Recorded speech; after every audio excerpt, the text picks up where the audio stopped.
this video, I'll show you how you can clear your File Explorer search history. Now first you want to search down here for File Explorer, and from in here you'll be able to see your recent files. Now if you want to clear this, what you can do is come up here to this little drop down button, then go to View, press Options, click on the Change Folder and Search options, and this one will open up the folder options. Now from in here you'll be able to see you have a privacy one which says clear, and if I press clear on this, you will see it has now cleared all my recent files. So that's how you can do it, guys.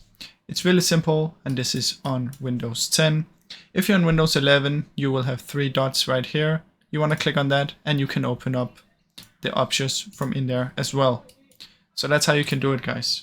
Now I really hope you enjoyed this video, and if you did, please leave a like and subscribe as it helps me out a ton. Thank you so much for watching.